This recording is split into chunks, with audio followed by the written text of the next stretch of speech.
You're listening to Am I the Bolcast, the only podcast about magic in the entire world. It's the podcast that dares to ask, hey, buddy, were you the bad guy here? And the answer is, yeah, probably. I'm your host, Mike Carrozza, a.k.a. Mark Carrozza. You might know me for my work over at commandersherald.com for the Am I the Bolus series. The column that I run over there, by the way, isn't that familiar to the podcast name? Oh, wow, we look at that, a little bit of a spin-off thing happening. With me, as always, in the very same office across two different cities is, the big old brain behind How They Brew It, the series over at commandersherald.com. You might know him as Games Freak SA, but over here we call him Michael Celani. Hey, Michael. Mike, I have 20 Precons. Okay. Well, also joining us. You're just going to leave it at that? You're not going to judge me for my reckless spending of money? You're not going to judge me for... because I have more. You have more than 20. How many Precons do you think you have? Just estimate right now. 40. Right now, still together? Are we counting still together? No. Just how many have you purchased? In general? Okay, yes. I could do this. I could do this for real. You want our super producer, our super genius producer joining us on the call, also in the same office, is Morgan Sanchez. Hey, Morgan, tell everybody what's happening. Hey, I have 3 Precons. Damn it, Morgan. I thought you were going to talk for a lot longer than that. Well, okay, so are you still calculating how many Precons you have? Because I think Celani asked you a question. I can go through... I'm going to go through all the Precons and tell you... Getting a spreadsheet out. Yeah, I totally... Yeah, here, look, okay. Microsoft Excel is like magic to me. I don't have that. You don't have Excel? You're one of the people that uses OpenOffice, aren't you? No, I don't. Free as in code and not as in... No, come on now. Beer. What? I don't know. What are you talking about? I mean, that got like 5% of the audience right there. Okay, if you're part of that 5%, write in and tell us what you're talking about, because I don't understand it at all. Yeah, right into Mike's column at Am I the Bolcast? Am I the Bolus? Am I the Bolus at gmail.com. I will. Here, look, I'm putting it in the document. Michael, why don't you tell us about a Commander game you had recently, and I'll type up the amount of Precons I got. Oh, man. The amount of games I've had.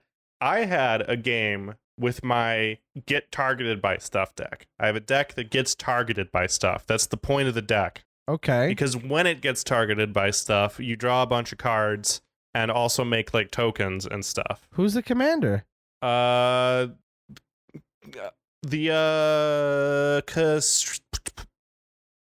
this while I try and figure out their name. No, we're keeping it in. Excuse me a second. I mean, playing a commander you don't know the name of is big me energy, so I applaud you for that. I mean, it's the 4-color, it's the gay boys. It's the 4-color gay boys. I'm blanking on their name. Kineas and Tiro. Yeah. Okay. So it's Kineas and Tiro. Yeah. And I play it mostly for the colors. And basically, I was going through this game, and they were about to kill a permanent that I really wanted on the battlefield right now. It was like I forget what the permanent was, but it was keeping my other opponents from playing the game. Oh. And I was like, wow, I really want that to stay around so that my opponents cannot play the game while I can still play the game. Michael. Because I had a bunch of like ward-related stuff on my board. It's also a Slivers deck. Don't worry about it. Oh my! It's Bolus on top of... Nobody wants to hear this. And one of the Slivers gives your other Slivers ward. So, maybe it was a changeling that gives everything ward. I don't remember. But at the end of the day, I had to deflecting SWAT removal away from that creature and onto one of my own, where it would get countered, and I drew 3 cards, and within that 3 cards was my win condition, which is of course a Crater Hoof, and I killed the table. So you deflecting swatted somethings? I deflected a removal spell onto one of my creatures to counter it with ward. That's honestly genius. That is so impressive. And it drew me cards. Because I think things like that gigantic Kaldheim beast that draws you cards when something of yours gets targeted. I don't know which one that is, but I was thinking like Runic Armasaur. It's got Foretell. Oh, the battle mammoth, battle boy. Yeah, big old battle boy, battle baby. Have you done all your math yet? Come on, this isn't like our voting system. I'm not done. I swear to All God, right. I'm not. I've bought a lot of precons. Morgan, you need to stall now. So Yeah, Morgan, tell us about a game. Apparently so. So the sheer amount. I don't play Magic, by the way, but when I do, I played it with you. I drink Dos Equis. You don't need to steal my thunder, Celani. I'll let you because I love you and you're wonderful. But Damn. thunder's stolen fully. Damn. That to say, when I play Magic, I played at MagicCon Chicago with the both of you, and the sheer amount of social engineering it took to get both of you, and I don't know if we talked about this or I just talked about it with Jason and What? Dakota, that got the both of you convinced that Urza Chief Artificer had affinity for just artifacts and not artifact creatures. We were all bamboozled by this because I was running off. I just saw affinity for artifact, and that was it. The creatures part did not exist to me. I did not do this maliciously. I am not the bolus for this, by the way. All that to say. For misreading your commander? For everybody. Am I the bolus for everyone at the table? Am I the bolus for not knowing? Because Celani, okay, I distinctly remember you, Celani, taking that as like clarification for something because Urza's got like a bunch of text on him, right? So he's got artifact creatures you control have menace. At the beginning of your end step, you get a 0/0 colorless artifact construct that gets got +1, vigilance, +1. trample, and haste. It's, when it deals combat damage to a player, ward, it deals that much combat damage to a planeswalker that player controls. Annihilator 3. Infect Combat damage 1. you control can't be prevented. So, understandably, you were like, oh, what does it do? What does it say? Right? Here's the card. Nobody noticed until the very end. And I'm like, hold. Because naturally, in Urza's deck, it's artifacts all day. It's artifacts at end step. Like, that's already a pretty solid mechanic that he's got with the construct. But affinity for artifact creatures, once you start getting in that commander tax, I was basically sending him out for Esper colors every single time because I always had 3 artifacts, right? So I am the bolus, but I'm not because we all misread it. So everyone was entirely bamboozled by this. I think it's the most fun time I've ever had in Magic was just realizing that. Is misplaying your commander? No, because I have never had anyone at the table like not notice something like that. There's always somebody who's like, oh wait, it does say, this or whatever. But everybody read what he did. Every person at that table. I didn't. I assumed you knew what he was doing. I had no idea. I honestly looked at him and I was like, oh, okay. See, this is why I play banding and flanking in my decks, because it turns out you could just make up whatever you want and people will believe you. Oh my God, Michael. Michael is the bolus in frequent of a bolus. Look, scenarios. My whole persona on this podcast is for me to be a little gremlin, okay? Yeah, you're a bit of a gremlin over here. You're a gremlin boy. Siege Gang Commander. No, those are goblins. So I have to pull out my calculator app while I go through this. Because my God. I've bought a lot of precons. For a while it was easier to do precons because they were just like once a year.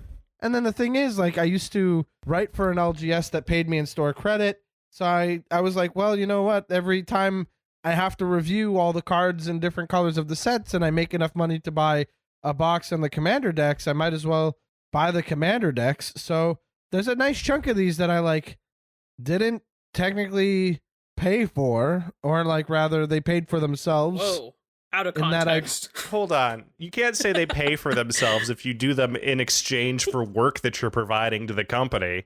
Yeah, Right. but if I didn't do that, then There's no such thing as a free lunch. We support shareholder value. Do I need to take you back to AP Micro? Speaking of AP Micro, didn't you go to high school? Don't you have a TI-83 silver on your desk right now? I went to fucking French school, Mike. Oh, that's okay, right. Sorry, they don't Ken. do math. Train of thought. Not language doesn't exist. Math doesn't exist. Did we get there?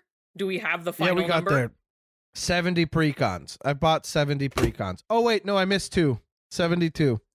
You purchased 72 precons. There's been 72 precons in the last 2 months. Jeez. Yeah, but I'm talking about from 2013 on. Oh, I've bought, I've been buying precons. My first precon was the Revi. At $40 a thing, that's almost $3,000 in precons. That's not too bad. Actually, that's not the that thing bad. Actually, I would do amortized that, over right 10 now. years. Yeah, I would buy That's not every too one of bad. those for $3,000. It's and it's not even the thing is, some of these was an annual thing. It wasn't even it used to be. And some of the precons were less than, and Oh, that's right. And some of these are before there everyone was also- lost their minds. then the Zendikar Rising ones were like $25 even. Like the Derevi one was bank for until they banned him. Well, I mean, Derevi was so sick. But point is, I have in my time playing Magic purchased 72 Precons, not to mention the fact that I have totally purchased the Warhammer decks twice because I wanted to hold on to them as like a thing to just like have. And then I also wanted to have them in the, like in an environment like a board game. You know, I got them the sleeves, I got them their own boxes, I put them in their own like carrier. And now I'm like, okay, who wants to play Commander? And my friends are like, I didn't bring my decks. I'm like, I got all the Fallout ones or the Warhammer ones. You know, do you want to play these? I had the Capenna ones together for a little while too, but that just meant that the Cabaretti one didn't get played so much. So anyway, point is, there's a lot of Precons out there. What I like to do is, when I got them for store credit that I was getting for writing articles where I was just like, this card looks great, put it in this deck, or this card, I don't like it so much. They were easy articles to write. I enjoyed doing it, and I would do it in like 30 minutes. Honestly, these articles were not breaking my back to make. I was just so stoked about the new cards already. I'd write about them, and then boom, there's an article. So that store credit came my way, and I was like, well, the $40 I made here is going to pay for this, and the 60 for this one's going to get this, and so you know what I mean. So it was just like, hey, put these on your website. I get the cards. Everybody happy. Yeah, now you just write articles for money. Yeah, what a shame. I don't spend money on cards anymore. How dare I? Why would I do that? Yeah, it really is kind of like a thing, right? Because if you get store credit, well, you have to spend it on the cards. You got no choice. Oh. Yeah, but with money, you have to spend it on phone bills. Hey, I don't know why I thought of that right about now. That's a good one. That's a very fun little Well, that does sound like we've got ourselves... Got it all together. That sounds like we got ourselves a caller. All right. Are you guys ready to listen in? I'm going to take this call. Morgan, you mind patching me through the switchboard? Yes. One moment. Okay. Here we go. We're going to take the call now. It's time for me to take this call. All righty. Here it goes.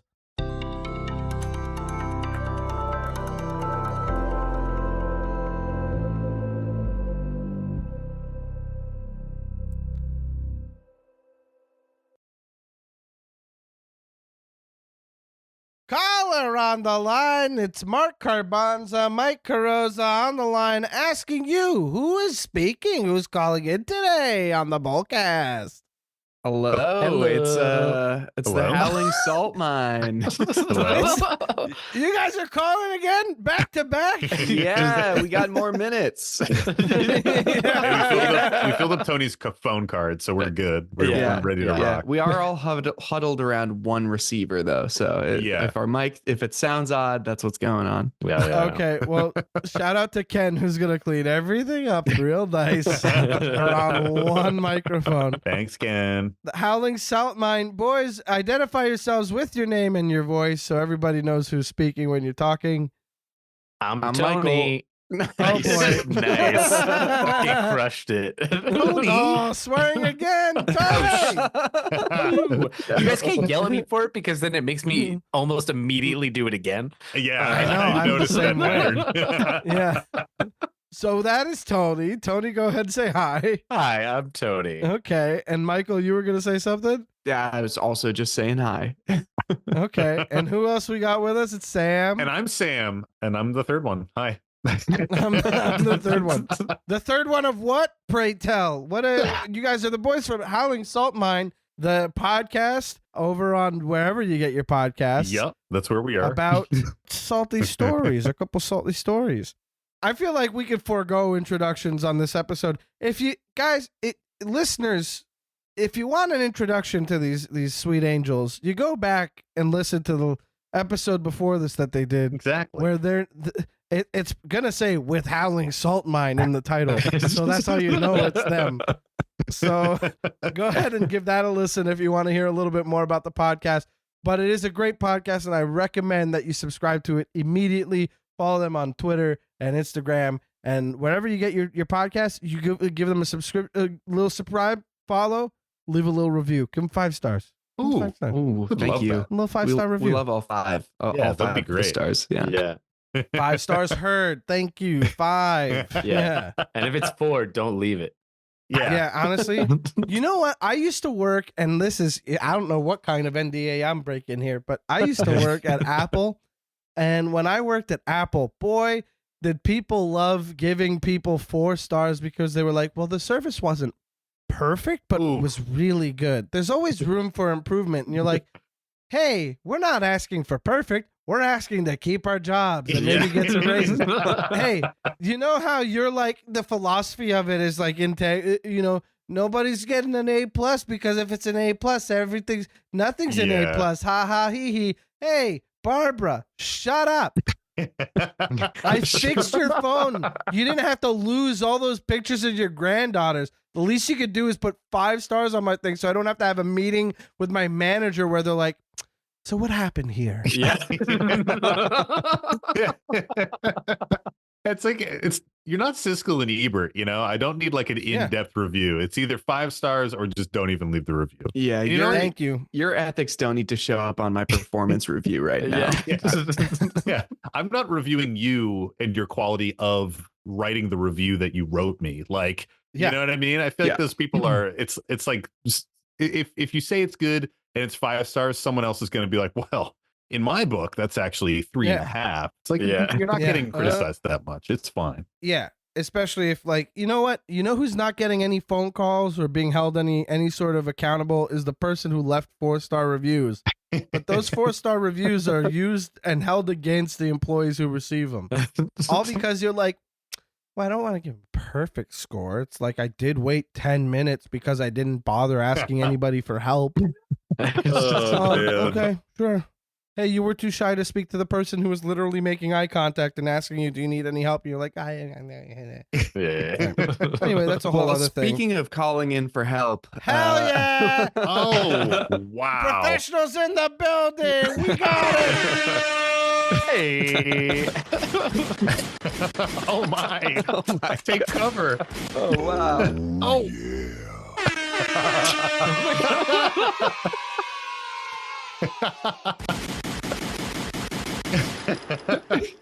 Oh my Well God, done. I'm riddled with bullets now. Holy. Well, we were calling in because we've got some questions about whether or not, we're in the wrong here. Ooh. For the asshole. Because last time you called in, well, don't say that word. We called that the bolus. I did one. Wow. Yeah, Nickel bolus is. Whether or not we're the bolus. I think that one gets fine. I don't think that one gets bleeped. I don't know because we're referencing a Reddit thread. Yeah, It's But, anatomical too. but it's a It's just- pronoun. It's a proper noun rather. Yeah, it's Proper not noun, yeah. It's pronoun for something. I don't know. Who knows? Mhm. Well, yeah, because last time you guys called in, it was mostly a story about Sam's distaste for Archfiend of Ifnir Yeah. in Tony's decks, and we kind of just had like a bit of a pod counseling session then between these two. Yeah. Therapy session. Well, have I got some news? It's actually about something Tony did again. No, not really. There's a preamble, but I do have a different thing that I want to know if I'm in the wrong for thinking. Okay, get him. Let's see. Before that, I think Tony was in the wrong for just raw drawing a combo in a cube game that we were playing twice in a row. Just like fresh off the rip, Squirrel Nest, Earthcraft, just drawing those in opening hands 2 games in a row. I think that makes Tony the bolus. How does that make him the bolus? Wait, Tony, Tony's he just good at this obviously game. I don't know what to tell. Obviously cheated. Hold on. There should be context provided because this was yeah, a let's get conspiracy some context theory. here. And so Let's hear it. Alan from Mental Misplay, if you know him, love him, go follow him. He has fun content, but he has this cube. And so the Salty Boys were out in Salt Lake City at SaltCon or whatever the fuck it was called. MTG Yeah, Summit. MTG We were Summit. invited. We MTG should at least Summit. know the name. It was Yeah, MG let's, well, I knew that I had the name wrong because it was in the Salt Palace, but Yes, I forgot. true. So Accurate. that was what. But it was a super fun con. And part of what we did while we were there was we did a cube.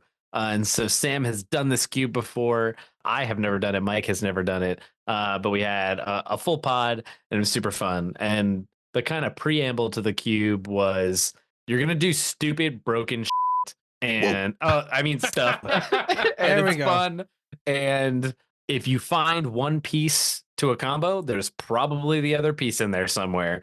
And it's conspiracy, so there's a lot of like weird aspects to how you actually do the drafting. Like there's cards that you draft face up. There's cards that let you, pick 2 cards from a pack, but then skip a pack. There's other ones that like just totally change the way your deck would play. And so one of the things I got was, draw a second hand of 7 and pick one of the 2 on your starting deck, right? Like it's a 40 card deck. So like, guess what? You're drawing almost half of it. And like Elsewhere Flask or whatever, is that what it's called? no, it's just a Elsewhere Flask is like a draw. When it enters the battlefield, you draw a card in like second. No, this is just like a conspiracy card, I believe, that like has that effect. And so there's a bunch of different types of effects. One of them, I think, also is like you can use lands for any mana if you meet a certain condition, which is like you have. I don't even remember what it was, but it's like meet this condition and you get to use this effect. And some of them are just super powerful, and it's just like, yep, you just draw a second hand of 7 and you can use it if you want. You pick which one you're going to use. But for listeners at home, it's backup plan. It's the conspiracy of it. Gotcha. So you do. You just get to draw. You draw 2 hands of 7. So you're drawing 14 cards to check. I know that there is an artifact that like from a ridiculous artifact set that was like, if you don't like your opening hand and this is in it, exile it and then draw another 7 or something. Serum powder. That's it. Mikey. Yeah, are 3 mana rocks bad? Anytime. Honestly, are there any other cards that reference Mulligan in Magic? Backup plan. Because the only other one. The only other one. Yeah. Serum Powder is a 3 mana rock. It's a tap for colorless mana. Anytime you could Mulligan and Serum Power is in your hand, you may exile all the cards from your hand and draw that many cards. Very interesting. So yeah, wild card. But okay, that's the one I thought of. Honestly, that feels like the kind of thing that would be in this cube. We should like tell Alan it should be in there. Truly. Because when I say broken stuff, there's like all sorts of 2-card combos. There's like channel in there, so you could get an Eldrazi out on turn like 1 or 2. You can channel Fireball if you want. Yeah, you can channel Fireball. Like there's just like so many things. It's super fun and really interesting in how it plays, and it's really easy to make just like a broken deck. But as things were going around, I was building my deck. I had no idea what to do. I'm very bad at drafting to begin with. So like you and me both, brother. Yeah. You know what I do know? I do know that Squirrel Nest is a combo piece, and I know that it goes with Earthcraft. And I got Earthcraft, and I was like, well, I'm gonna take this card because the original strategy I had was just complete trash. But it was green stompy stuff. And then eventually I came into the other piece. And so I was in a little pod playing with Mike and Alan. And the both of them had cool decks that were doing like broken stuff. But so this is a commander. This is a commander pod. No, just not commander, but you do play 4 tops or 3 tops depending on how many multiplayer format. Yeah. Okay, well that's good to know. I'll also just say I have Earthcraft right here in the top loader. Sometimes I've got expensive reserve list cards just hanging out that I don't want to put in a deck. But what's on the back of it? A squirrel token. All right, a squirrel token that I kept in the sleeve that I bought the Earthcraft in. So there's this cube you're playing, and this conspiracy allows you to draw a second hand, and kind of pick the best one. So I've got a 40-card deck. I'm drawing 14 cards, and I'm like, okay, well, this hand's got a piece of the combo in it. So and Earthcraft and Squirrels. This other one doesn't. So I'm gonna tuck that one away and like keep the combo piece, and know that I'm probably gonna get after it. And on turn 3, I think each time, both times, each game we played, I just got it out. And the thing that felt bad is it was literally just these 2 cards, right? Like I played Squirrel's Nest, then I play Earthcraft, or the other way around, and then I just do it. I just do the thing, and I just win. We drafted this whole cube with these goofy, weird drafting rules and extra restrictions, and all the games that I played consisted of land, earth, craft, squirrel, nest. Both of them. Those were the only game actions that mattered. Well, the interesting thing is I mean- also went third each time. Like I was last in turn order That's both so times. funny. And like the first time, like the crazier thing is that the other decks were going to win. Like they were like also we very were doing close to stuff. it. But It's not Well, like they they all were doing say. it. They were doing like more interesting stuff, to be honest. Like I think, Alan had drawn like his whole deck. Mike, I can't even remember what you had. What was I your was deck? transmogrifying things into big beefy beaters. Oh yeah, into like an Ulamog. Yeah. Nice. But I didn't even get to But use he can't stand up to Nice. 1,000 Can't handle squirrels. a million I don't know what squirrels. to tell you. Yeah. Yeah. Well, Get blocked all day. I think we know Tony was the bolus in this one. Well, but the backup plan, man, like the backup plan lets you see so many cards. And let me enter in another piece of evidence here. Uh-huh. Mike cut Tony's deck. Oh yeah. Oh. Each time. So, so who's really the bolus? Am I right? Yeah. So shuffle, That's shuffle, true. shuffle. Mike cuts the deck, and then, and now you're Cuts it. blaming Tony. That's it right to the I think combo. it's sufficiently randomized. I don't know, man. This feels like, you know who the real bolus is here? You can say it. Me We all for know not being there to play the cube. Yeah. It's really that. It sounds like a real mess, and I love it. Like I feel like this is right up my alley. I played cube at Commander Sealed last summer, and it was Angelo's Innistrad cube. And I'll tell you what, oh man, that was so sick. That ruled so hard. It was so good that I thought maybe it's time I tried to make a cube. And let me tell you something, too much work. I'm not going to do that. For, Yeah. The first time you play a cube, it just, I don't know, it infinitely gave me infinite respect for everyone that's yeah. built one. Yeah. Absolutely. Immediately. Absolutely. I'll say that this cube does sound like it's meant to be like, okay, so turn 2, next turn, who takes it? You know what I mean? Yeah, Like a yeah. rock, Yeah. paper, It scissors does have some of situation. that. It's So- crazy, like lots of combos and crazy stuff like that. Well, that sounds like, honestly, this does, no offense, Alan, this doesn't sound like my kind of cube. I'm the guy that gets upset that like somebody organically comes into Kiki Jiki Pestermite, and I'm like, well, why'd you do that? You know what I mean? You're like, that's not for me Yeah, at I all. literally built a Kiki Jiki deck when I played it last Yeah. time. Kiki Jiki rules. What doesn't rule is Kiki Jiki Pestermite or Zelda's conscript. Exactly. or- Just do it with Felidar. Felidar Guardian, you know what I Yeah. mean? Oh, yeah. This same cube, Sam had, It- Kiki Jiki partnered. So when you cast it, you get to Ah. also search for Felidar Yeah. Guardian. When you 'Cause there's a cast one, you conspiracy tutor the that other does that. And I had a gamble This cube double sounds stroked. nuts. So you cast a gamble and you just copy it. So I would just gamble twice and like, oh man, that was What a good, mess. That was a good What a day. mess. That was Yeah. so good. So how does this? So I'm still confused. How does this make Tony the bad guy?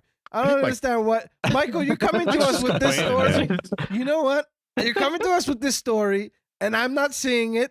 And you're kind of coming. It feels like you're the bad guy right now. You're complaining about your friend's good time, Yeah. and it's not in his hands. It was in his hand, but it was in the hand that he drew after the first hand. Mm-hmm. And you know, how's this? Is that Tony? Not the bolus. I'm gonna go ahead and say that. I'm voting right away. All right. I'm impartial. What? Tony is also not the bullet. I'll vote for You're that. impartial. Who cut the deck? Who cut the deck? You know what? At that point, I'll abstain too. So I think Wait, hold on a second. You're withdrawing your submission? I've been thoroughly convinced that I need to change my view on this Yeah. situation. I do think it's funny that you're like this. Hey, I've got this story. Check this out. Infinite combo in an environment full of infinite combos. Doesn't it suck that he got it the same way? Like, yeah, dude. It's the same reason I don't touch CEDH, or like, it's the same reason I don't like to sit down with people who are like, this is my one deck that I only have one deck of, and it's this deck. And guess what? It's Momir Vig. And you know, I don't need that. You know what I mean? Like I just the pod, the cube itself feels like the villain. If you were like, Yeah. because it does feel like silly to be like, okay, here's a cube. Check this out. We're gonna play not 1v1. Okay, interesting cube thing. We're going to play not 1v1, but we're also going to go drafting conspiracy stuff. Cool. Love that for all of us. And the cube is filled with 2-card combos. Okay. Multiple variations of 2-card combos, but of course. Okay, wonderful. And so we're not playing 1v1, so it means that we're going to get a lot more pushback from the other players. No, not necessarily. You're all racing. Yeah, and no one has removal. The draft portion is going to take longer than the games ever could. Correct. And then we're all going to put things away, and the cleanup is actually going to be more time than some of the games. Yes. And that's why I wear this blurry checkered flag shirt at cons, because I'm gonna be waving it immediately. Shout out to Alan. This cube sounds nuts, and I do want to play it, but it is. I'm already frustrated with it. That's like where it's coming from. But also, I would be right with Michael in that I feel secondhand fury about this. I feel upset. Yep. You ever been asked to do somebody's like online stream? It is always a good time to play games with people. But then when you're like, okay, I'm gonna get determined and put together a deck. I've stopped putting together decks for streams. If I really want to put the deck together and I'm like, I'm gonna use the stream to motivate me, I'd stop myself. I go, no, you're gonna play the last deck you did that for. No. You have another one in the reserves. You never got to show off on this chat. You know what? Go get that one. And if you really like this new one, next time you'll have it for then. You go do that. That's how you get to 40 decks, right? Yeah, that's how you build up a collection. Shout out to our listeners who were here last time, who know that I have too many decks. Am I brewing more? Have I brewed Rafine since last we spoke? I got a list going. It's fun. That would have been a quick brew. No, it's been a full week, Mike. Two. Oh, 2. I mean, it's been 2 full weeks, so it's actually a pretty regular brew. Yes.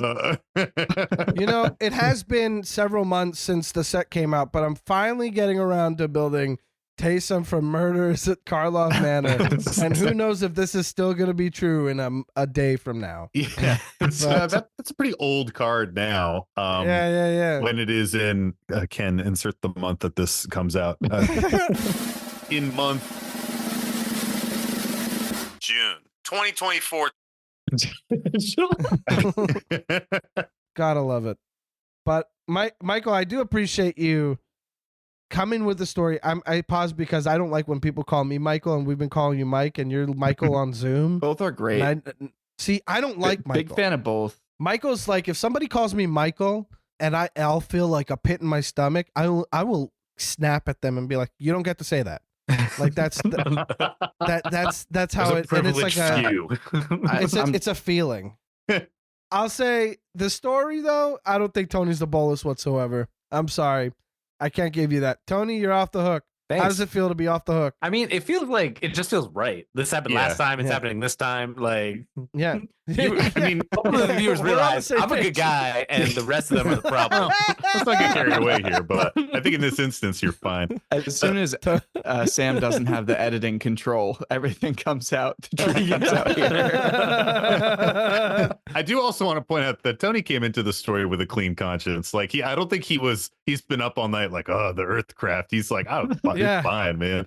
Yeah, he was like, so that was a sweet memory. And he's like, yeah, that deck was pretty rad. Can't believe it all came together like that. Wow. It's one of those things where like I feel like Mike is probably the least salty person in our pod, but when he is salty, it lingers. It's so bad. It's a grudge. That's so fun. I mean, that was months ago. I feel like I can see the light leaving his eyes the first time that I played the two card combo. And so the second time he really was, like losing his mind. I think he really was like, really? He's like, again? Yep. Here's the thing though. You have to know that you're talking to somebody who would yell immediately at the second time. I would scream, "Oh, come on," so loud and so high pitched the entire conference hall would kind of turn around. And Yeah. we They'd be did. like, And I did. oh, okay, good. Which is a You know what? rarity Good. for That's Howling exactly Salt right. Mine bike. Okay, good. Well, I'm glad you have that story then. You know, that's great. That's what we want from that, you know? Yeah. Hell yeah. I'm wondering, do we have a story of Tony actually being the villain? Tony, do you have a story where you're the real villain, or maybe do you have a controversial pet peeve? Well, interesting. I think I have a pet peeve that I probably could talk about. Okay. The pet peeve for me is indecisive, decisive people. Okay, explain. So you're Aw. playing, you're doing your thing, you're innocent because Uh-huh. you're a good guy like me. You're playing your game. And So we're suspending somebody, disbelief. somebody this story. has removal, and there's a bunch of shit on the table, right? And this indecisive person is like, "Oh, I'm going to destroy this." Well, all it takes is like one person who usually is the person that like they're targeting to be like, "Oh, like you shouldn't hit that. You should hit this other thing." And they're like, "Oh, all right." And so then they just like move over to that, and then that person does the same exact thing. Next thing you know, there's like 5 freaking targets on the table, and that person just keeps bouncing around, and then eventually lands on my stuff every single time. I can't like speak without being He's trying, aggressive. folks. He's trying. I get it. I understand. I also have a hard time not swearing, so I understand. Okay. Here's the thing, Tony. Hell of a pet peeve, and I'm with you. But also, as someone who successfully deters people all the time, I'm fine with it. Yeah, Okay, yeah. because sometimes what'll happen is like, I think I'm gonna generous gift your commander, and I'll be like, seriously, this little guy, this little guy. You're looking at that guy. He's got Nykthos next turn in a mono blue deck. You're gonna hit my little guy that has a dice trigger it's just like, it's gonna go away at some point. It's just like not the most optimal time. Hey, look, okay, but I sure hope somebody else has land destruction in a format that frowned upon. Almost like we're using the perfect card to not use on the perfect target, huh? Oh boy. Well, if there's nothing else, I guess I'll put my commander into the graveyard and then put it in the command zone. And I Oh, definitely you wanted to change it to the Nykthos? I made a good point. You're right. Yeah. Anyway, I'm going to sacrifice my commander to this Ashnod's altar and then use that 2 mana to bring it back. yeah. And I totally get that because politicking is like a big part of the game. But I think there's a lot of players that are like so easily swayed and they just too like easily. bounce back and forth between 3 or 4 different targets and then just pick one borderline randomly. They're just like, all right, fine, I'm just going to do this one because there's too much happening in my head. And like, that's what I mean by like indecisive, decisive people, where it's like, even if it's objectively the wrong thing, they settle on something eventually. Yeah. And I hate that. Like, enough is I will enough. I'm just say- going to hit this one thing. And you're like, but no, not that one. There's something different too about like taking information where it's like, well, you don't need to kill my commander because there is actually this threat over there, and changing your mind based off of that. Or someone that just keeps hearing, what if you didn't? And saying, good point, and then going to the next person. Exactly. Yeah. If you're swayed by what if you didn't, it just feels like, hey, maybe you should hold on to the removal. Yeah. Like, why is it burning a hole in your pocket? That is the one thing I don't think I've tried. Like, why don't you just not cast it? I don't think I've ever been like, how about you just take it right off the stack? I'll allow it this one time. It's totally fine. You don't need to do it. I mean, I guess you can't do it then, right? But it's also like, hey, look at us having a bit of a learning experience together. You could also, when there's so many targets that you don't know which one to pick, maybe your heart's not in it, and you need to find one that really speaks to you on that level. Yeah, it's definitely tempting to hit him with a borderline condescending. You know, I usually like to save my instant speed removal for when it really matters. Oh man. I'm definitely you removing know your what? thing if you say that. I did mention this does feel like something I would say to my buddy Chris, who shout out. We mentioned him last episode. Chris. Wonder if he'll ever listen to this. I don't know if he will. My buddy Chris. It does feel like if he was like waffling on something and then finally picked one, I would turn to the rest of the table and go like, man, this is so nostalgic. I remember when I used to suck at Magic, and it just feels so good. There actually doesn't even have to be a debate in order for you to say that when someone casts removal on your stuff, though. I get it. It's just fun.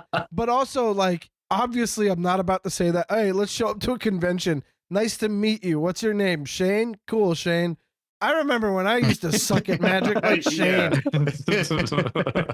That's a one-way ticket to getting yelled at on Twitter and then be like, he loves to have this, he has this whole persona about being a nice guy.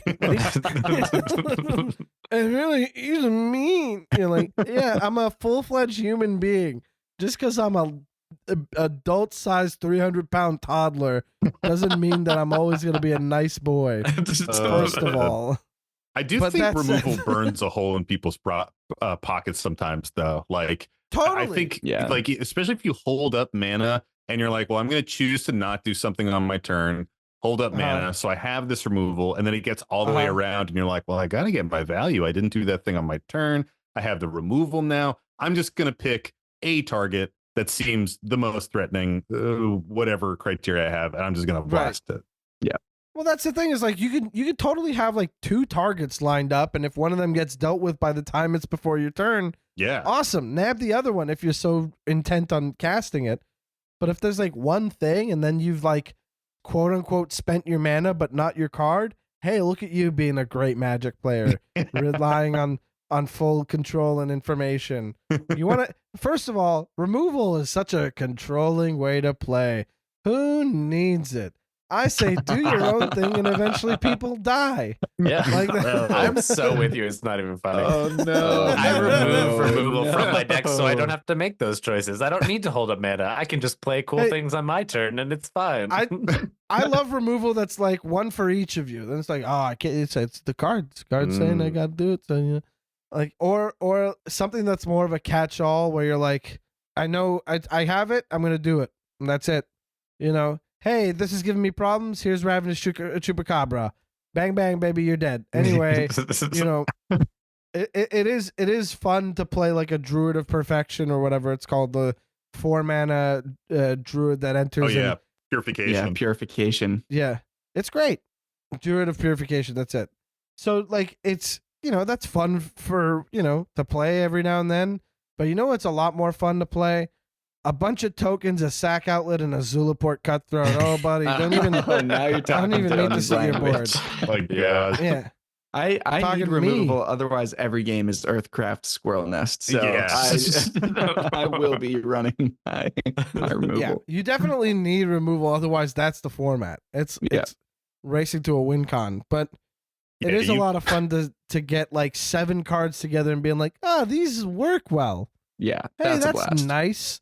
Doesn't even have to win the game. I'll be excited. You need removal to deal with Tony. You know, that's really what it is. Mike and I have to put removal in our decks because Tony has put more value engines in those slots in his decks. So we need to stop that. Tony as and much I as play we the can. Same way. You truly do. I run player removal, not you know, individual card removal. This is except the way. Tony doesn't shy away from those powerful staples that you mentioned in the last episode. He's all about that, man. But that's the thing is, then I feel so great about how I'm running garbage and still winning. You know what I mean? It's like, I love that I'm not playing Ristic Study, but somehow in this deck I've got more cards than the table combined. Let's get it. You know what I mean? Like, I do have like, true. You know, it's remember when the breakdown Command Zone used to do the breakdown of like, this is what you should have in your decks, and it was like, you know, targeted removal, like 5 pieces of targeted removal, and like 3 board wipes. I'd be like, 1 board wipe, 2 pieces of targeted removal. There's more than enough at the rest of the table, and I can point at something and be like, that's mean, right? We don't like that. Well, I got nothing right now, and I'm far from drawing into my austere command, the 1 board wipe. that I can name because it's the one board wipe. It's a good one, though. And you know why I picked Austere Command? Because most of the time I want to destroy all artifacts so that I can proc my Disciple of the Vault without having to pay for these clue tokens. So, you know what I mean? Like, there's a lot. Yeah. Anyway. So where are we at on indecisive, decisive people? I think I get why they're frustrating, but I also am like, but you those like are my to control people. them, so you you feel good about them. Not necessarily. I'm like, those are like, it is like a thing where I'm like, if I have my one removal spell and I do know what I want to get rid of, but I'm in a fine enough position where I can be like, hey, if somebody gets rid of this thing later, I can get rid of something now. And they're like, yeah, could you use that on this? And I'm like, hey, can you not ruin my night by doing this other thing? And they're like, you got it. I'm like, perfect. So here's my generous gift, killing that thing. And now you got to take care of the other thing by spending your resource on it. And we're friends. When ultimately it could have been the same result without a deal. But Mike, you keep talking about this scenario as if you've successfully convinced the other player to transfer their removal target. We're talking about the case where you don't get that. Oh, yeah. But then you get to be a bit of a jerk too, and you're justified. If you don't get to convince them away from anything, you get to be like, well, all right. I guess my stuff was just so threatening. A little 4-mana enchantment that lets me look at the top of my library and play a land. Oh boy. Guess this card's too... Guys, do we have to have a play group meeting after this and discuss house bans? Should we discuss a house ban list after this game? I don't know. Chris thought it was too powerful to leave alone. And you know, if Chris is targeting it, he thought really long and hard about it. Now, obviously, I'm talking about this like it's in like a play group, like a trusted play group. You could be that guy. But when you're not in a trusted play group and somebody's like, after all, a lot of deliberation, I'm still going to target your thing. You got to be like, yeah, fair. Okay. I don't like it, and I'm going to come for you for it. But okay, fair. Yeah, we're good.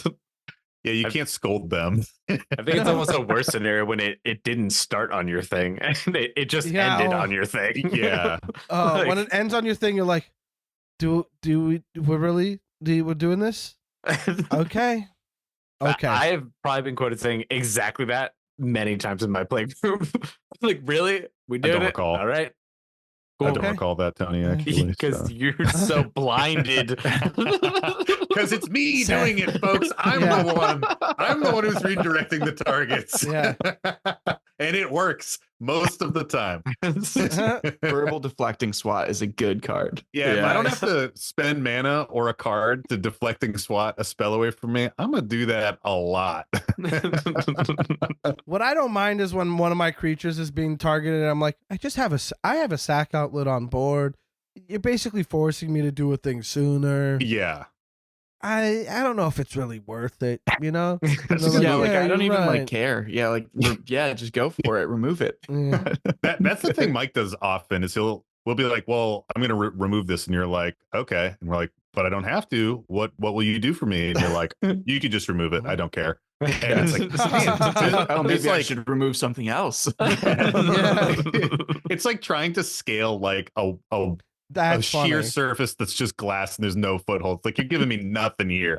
I do like that. That's Michael's response. I think Michael's response to this is the coolest thing to do. He's like, all right. That is bananas. Mike will also be the flip side of it and be like, I'm going to remove that thing. You're like, oh, but like, I can just sack it. And he's like, yep. Like, go on. Do it. Show it or don't. He forces your hand. Okay, I guess. Wait, I need some more time to think about it. You're like, okay, sure. Yeah. Did you decide to keep destroying this one thing? I'll wait. Okay, good. Yeah. He just makes you second guess it so much that often you do pick something else, or you're just like, is this not a valuable piece? Did I misjudge? Does he not really need this? You're like, Is all my right, threat well, assessment off today? Yeah. Yeah, Yeah. actually, I'm going to sacrifice my whole board because Yeah, well, I the think key he's done flip it side right. of this is it's either that or I threaten complete retribution, and you never know whether that's because Oh, it matters yeah. or not. Yeah. I do that in my regular play group a lot, where like I keep using Chris, but I just keep using Chris for it.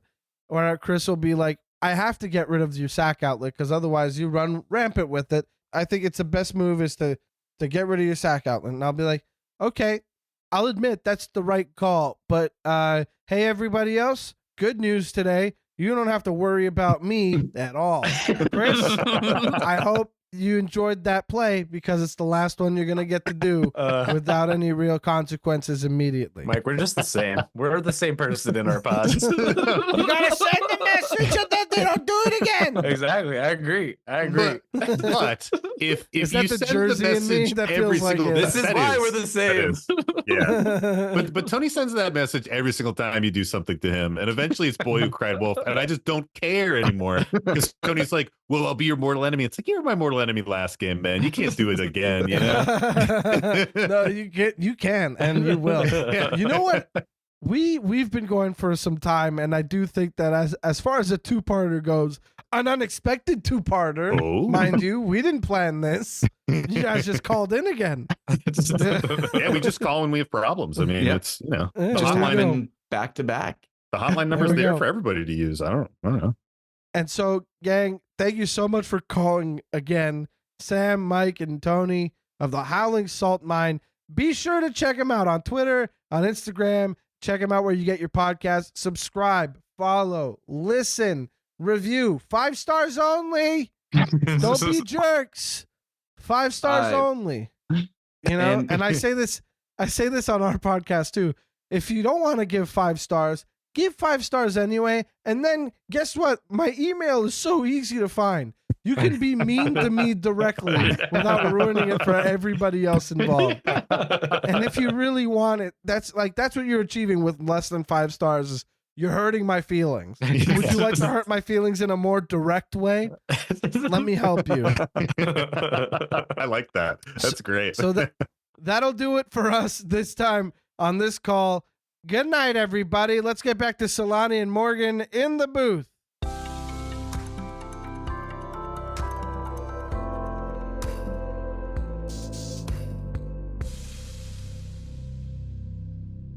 Well, I'm not mad to hear from them again, but how'd they get through a second time?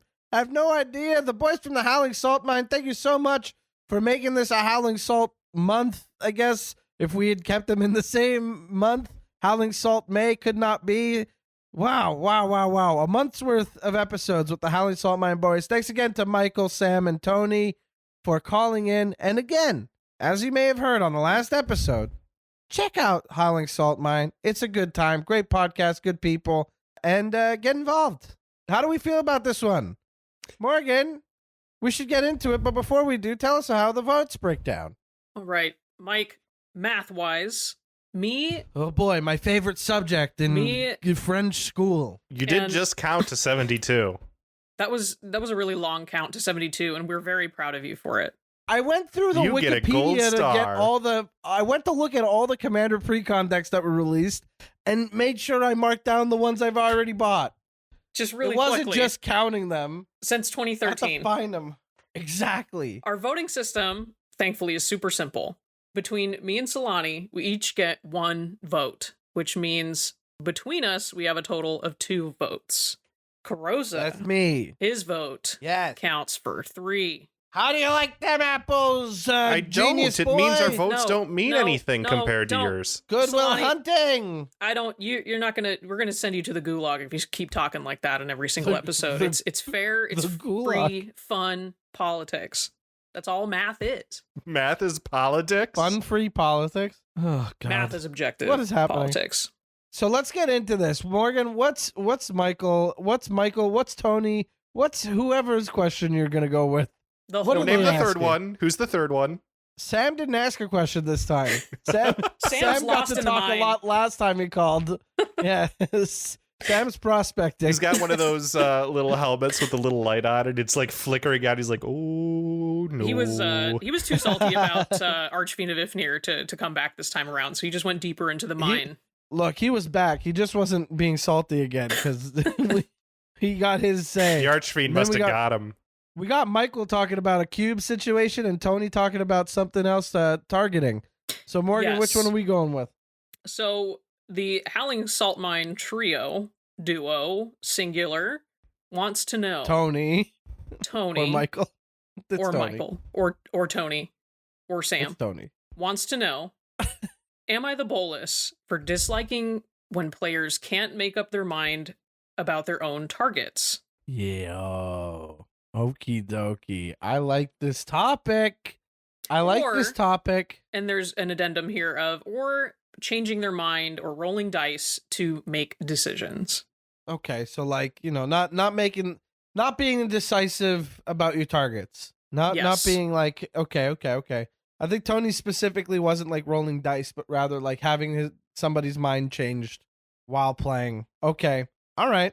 Okie dokie. Well, Michael, I see you're raring to go. Let's hear you. What do you got to say? Mike, if you canonize this as a sin, it will completely remove my ability to weasel my way out of things getting destroyed that definitely should be, but I don't want them to be. You can't take this away from me, Mike. I have had my commander saved by just saying, like, really? You're really gonna do that? And believe me, I was raised Catholic, so I'm very good at being disappointed in people. And it's like, come on, man. There are so many other things. There's an Archfiend of Ifnir right over there that you could point that path to exile at. It's a ramp piece. And you could be like, get rid of that. It'll save all your creatures. Don't worry about my combo piece in the command zone. Yeah, don't worry. It's a 7-mana 4/4 that does nothing, Mike. It does nothing. And I don't mean that in the Null-Rod way of no, it does nothing. I mean, it literally does nothing.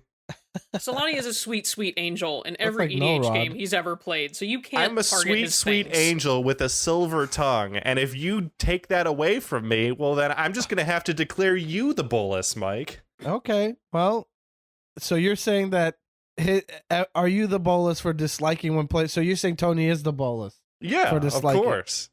Okay. Listen, if you want to stop that in your games, you just have to talk better than them. Like, if everyone's going to be convinced, like, oh, it's okay, you could take it back, that didn't happen. No, you've got to put your foot down in your mouth and have your mouth say the foot things and be like, yeah, you can't do that. You've already declared a target. Okay, well, that's one way to go about it. Morgan, how do you feel about it? So, once more, I'm starting to take Celani's context matters into question when I make my votes, but my final vote will remain the same.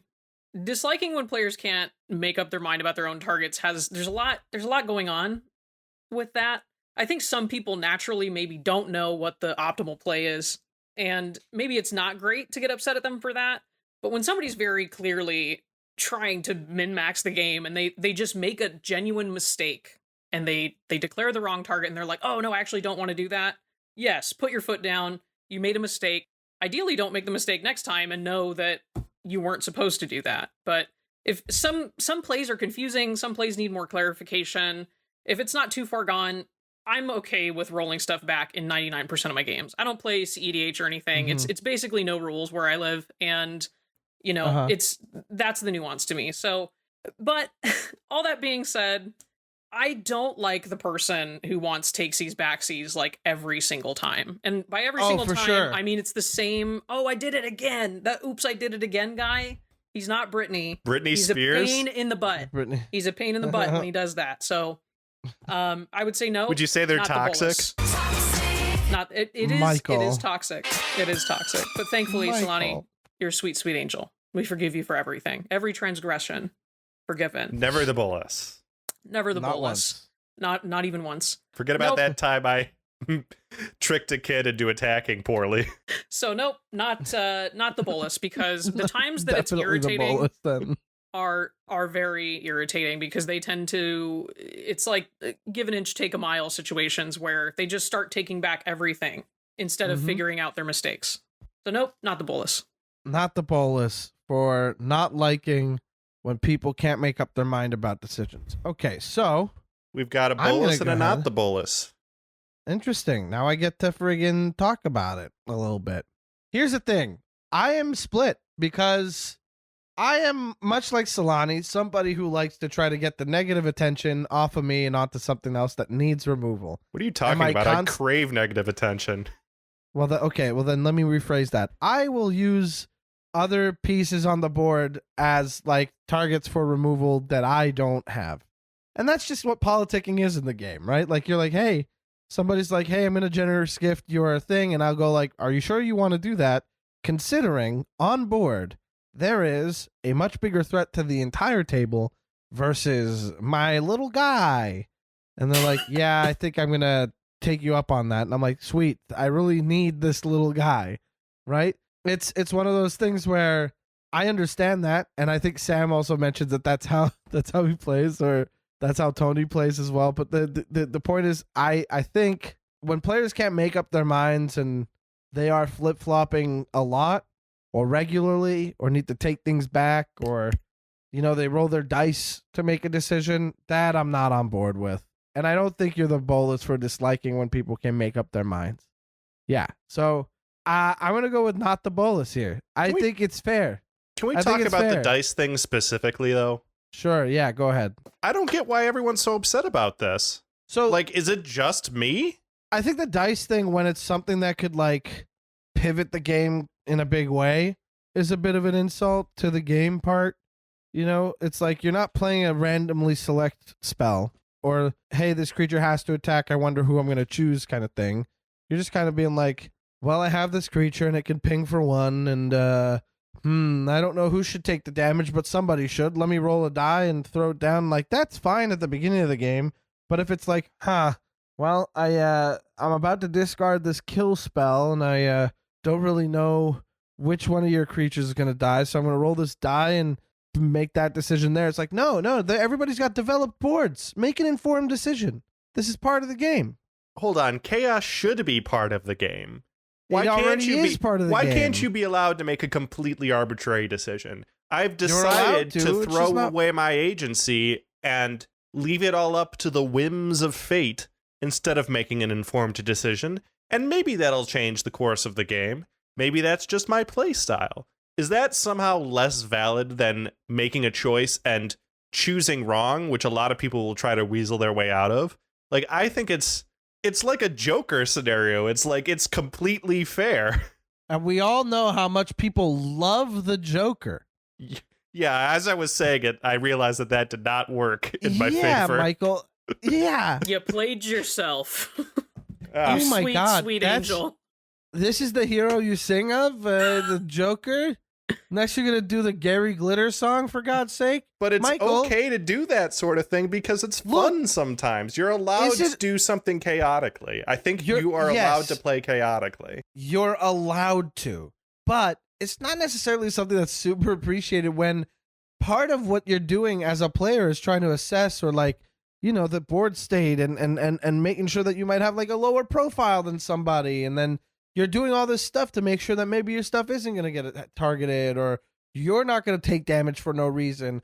If I'm sitting at the table and I've got 10 life while the other two opponents have 60 and they have open boards, and I just happen to be... They should kill you. Why shouldn't Why? they? Because it's easier to kill you. Okay, but what if I'm an asset to them, and yet they're still like, I'm going to roll this die? You know what I mean? At least it gets the game closer to an ending. That's For also part of me. it. Or For not. me. Or not. For everybody. No. By definition, having a player out of the game makes it closer to the end of it. Right, but it's not necessarily going to mean that it's going to take less time. I disagree. I think rolling dice for a couple things, like, it can make sense in the right environment. Like, chaos is fun. But if you're like at a table where like one removal spell can make the difference between somebody winning the game, somebody losing the game, you should be playing it to win. Like, you should be playing it to like It do should something be- that you want to happen. We're what talking about the scenario Go on, Morgan. In the context of an incredibly obvious play like that, because it goes into like time wasting and like maybe not reading the room very well to say, I'm going to introduce chaos in a space where it's not really necessary and it's only going to get everybody kind of just rolling their eyes at me for no reason. Because I'm fine with it too. And if you want in the beginning of the game, in the middle of the game. Morgan, that convinced me. I agree with you. Yeah, because like it's like anything else. I think obviously the big part of Commander is like reading the room, knowing the people who you're playing with, or getting to know them through how they play, and knowing that rolling the dice at the final removal spell that's going to make or break the next 60 minutes of your life. You're being kind of a jerk when you do that. That's fair. I agree with that. But at the beginning, if you've got like a raging goblin that you play turn 1 while nobody else has had your How turn do you know yet. all these goblins? I used to have goblins. It's a goblin guy. You know, This sledding goblin last episode, you're kind of a I just goblin had guy. one next to me. They're in my. I'm going through my red you bulk could so I can really downsize just- my collection. Just say goblin and then any other word, and it's probably a magic card too. This goblin over here, The ephemeral goblin. Probably so a card. goblin. No, ephemeral's is decidedly white blue. I think we got ourselves a Oh man, something in the mailbag. that's the mailbox. That's the noise. sound of our mailbag? That's the sound of our mailbox. Box. It's It's not the a mailbox. bag. Oh, right. The bag Yeah. makes Yeah. a different sound. The- Hey, Mike, I what opened sound it. does the bag make? Oh, it Oh, makes you know this what sound. sound that makes. I was It not makes this prepared for sound. you to play the same sound. Tickle. All right, look. Here we go. Pull one out of the box. that you can write to by sending mail to So we am I the bolus at gmail.com. exactly. Am I the bolus at gmail.com? Send it in for the podcast or for the column, and I'll get to it. So here we've got one from My Deck Isn't a 7. Hey, Mike, my play group plays mostly through an online simulator that gives us access to the full card pool. For a long time, there weren't any issues since none of us were interested in CEDH, and we could all agree that games are just more fun when there's sufficient back and forth instead of who can turbo out their 3 mana and 2 card infinite combo first. In the last year or so, though, we've managed to convince some other longtime friends of ours to join us when playing Commander, and these friends have realized, because of the simulator we use, that there are no explicit barriers to using the best cards in the format. Ostensibly, we have our lines drawn at no CDH or no infinite combos and, quote, no hard stacks, with everything else just about being fair game. The problem is, even with these rules, I think our games are still too high-powered. Mana Crypt, Chrome Mox, ABUR duels have become staples in every deck. One of my friends in particular runs Simian Spirit Guide and Elvish Spirit Guide in every red-green deck they have. I've had important creatures stolen from me by Gilded Drake, a card I didn't even know existed until it was used against me, and there have been multiple instances of people dumping a full hand of mana rocks, getting their commander out on turn 1, and nobody being able to do anything about it. So I ask you, am I the bolus for not enjoying the power level we agreed on? Admittedly, I haven't spoken to anyone else to get their thoughts on our games, and it's not like there's anything stopping me from jamming Crypt, Lotus, or whatever either, besides my own personal feelings about the cards. Yours truly, My Deck Isn't a 7. Okay, this is an interesting one. We're going to call the deck 7 person Tony. 7 and 9. We're just going to call him Tony. We've been talking about Tony. Tony 2. Tony 2. No, that's going to Tony confuse 2. people. You got to come up with an original name. How about Ham? We're going to call him Ham. So Ham wrote in about playing with a playgroup online through a simulator where they have access to all the most expensive cards for free and can just play Commander however they want to build it. And they were pretty stoked with the initial power level before, you know, the rest of the group started powering out the big guns, Jeweled Lotus, Chrome Mox, Mana Crypt, etc. And essentially, my issue with this email right now is that there's a line that says, we agreed on no CDH. We agreed on no hard stacks. But I'm sorry, buddy. This sounds a lot like CDH. You know what I mean? It might not be tier 1 CDH where you're playing Yuriko or, you know, Najila or whatever CDH gods are out there. But like, this is high powered enough to be in the realm of CDH. Nobody jams Simian Spirit Guide or Elvis Spirit Guide in every deck if they're not being competitive in some way. Talk about some of the most boring cards. Oh, here we go. This gets tossed out into the rest of the world, not even in the game. This goes from your hand to out of the game to give you 1 mana. Jeez, brutal. You know? So this is pretty much CDH, and I understand that you don't like your power level at the moment. That's like fair. What I also don't like about this is that you haven't spoken to anybody about it. I don't think anybody else has a problem with the level that they're playing at because nobody has spoken up, but maybe they are feeling that way and felt pressured to keep up. And you also feel pressured to keep up, but you are resisting it. And I think a conversation is absolutely necessary. And as I mentioned on a lot of podcast episodes, and on top of the column, I've let the mask slide a little bit. It's about vibes, and it's about the same advice every time, which is if you're in a play group that sees each other regularly or plays with each other regularly, get used to having open conversations. There's such a thing as having confrontation without it being negative. Go for it. Tell your friends that you're not enjoying this style of play. And if they receive it well, awesome. If they don't, find out if they're open to some sort of compromise. There's something to be gained by just offering a conversation with people you call friends. So that's my takeaway here. You're not the bolus for not enjoying the thing. You don't enjoy it. Hey, I don't like olives. I'm not about to go out and eat a bunch of olives. You know what I mean? Why would I do that? I don't like them. But if you're sitting down and you're just scarfing down a whole plate of olives every time you're playing Commander, and you're like, I don't like olives. Hey, buddy, does anybody here know that you don't like olives? Have you told anybody that you don't like olives? Maybe they'll pull out some cucumbers instead. Michael's trying so hard not to laugh, and it is wild. You have turned red. I can't believe you don't this like story olives. has layers. I don't like olives at all. Like an olive. There's a lot going on here. It's, layers like an olive, really? It's not an onion, Celani. Oh man. So Morgan, go for it. Carrozza, your vote is not the bolus. Not the bolus for not enjoying your playgroup. I'll get it out right away and say that you're not the bolus, Ham. Not even a little bit. Thank you for remembering Ham. One of the hardest, the best and worst things about Commander are the fact, like you said, Carrozza, we do have to communicate. It is all about vibes. You should ideally get to know your play group over a certain period of time. People hate us for this, but I think it's the best part about the format is that you can bring up some hard conversations about some really awful cards.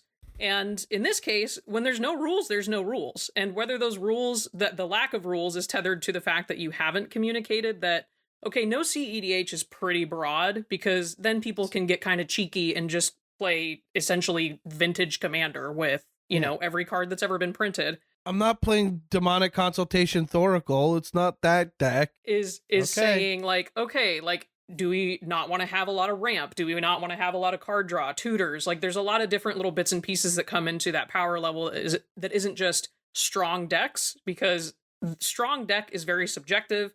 It changes game by game unless you are playing something like CEDH to an extent. So yeah, absolutely recommend the conversation. Maybe just put some new rules in place. Maybe just try, maybe we just make decks from 2 specific blocks or something. Be creative with it if you're looking for more of a challenge that way. But yeah, not the bolus. Absolutely not. For things get out of hand, and you do have to communicate it in the end to make it better.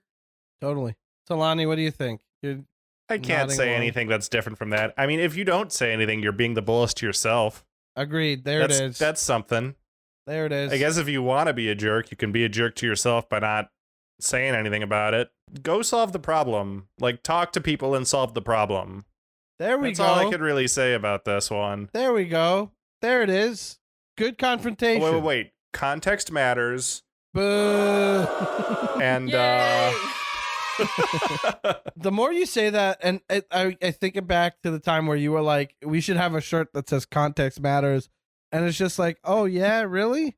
Remember when Drake and Kendrick were beefing about stuff and Kendrick called Drake a pedophile? What if Drake was a fan of the podcast and pulled up his Context Matters shirt and wore it out and about to the wherever he's got to go, huh? You took that to places I didn't expect. What are you talking about? You took that to places. None of those words are in the Bible, first of all, and I didn't know. We're in orbit. Yeah, but CDH is in the Bible. Get bent over here. Does What are the you talking word about? Drake appear in the Bible? I think don't it know if it should, does. right? It is a Anyway, creature that type. does it for us this week. We had a lot to say. Morgan, where can people find you online? I am on It Twitter doesn't at appear in the Indigo Bible. Gentleman. Good. At Indigo Gentleman online. Michael, where can people find you? They could find me and all of the stuff I do at gamesfreaksa.info. That's the letters S and A, not the word. Gorgeous. I'm Mike Carrozza at MikeCarrozza. You can follow me on Twitter and Instagram. You can also follow the podcast at Am I the Bolcast on Twitter. Not Instagram, not anywhere else, just Twitter right now. Make sure to check out my column over at commandersherald.com called Am I the Bolus, where you can also find Michael's column, How They Brew It. And you can also check out EDH Rec and all of our sister sites like Architect and you got to check it out. Check us out. Check out our writing. Check out our stuff. And yeah, what else do I got to say, huh? It's June. Go outside. Enjoy some weather. Unless it's raining. Go swim. Like, do if it's something raining, nice. maybe stay inside. I mean, I'm just looking forward to taking more walks, and I think it's good for everybody to do the same. So while it's nice out, go out for more walks, and then in between games or get some games outside where it's not too windy. I hope you, wherever you are, you're enjoying your time. And it's summer, baby. Let's get it. We'll be back next time with more to talk about with whoever calls in. The lines are open, baby. Come give us a call. All right. We still don't know how to end the podcast on here, so I'm just going to...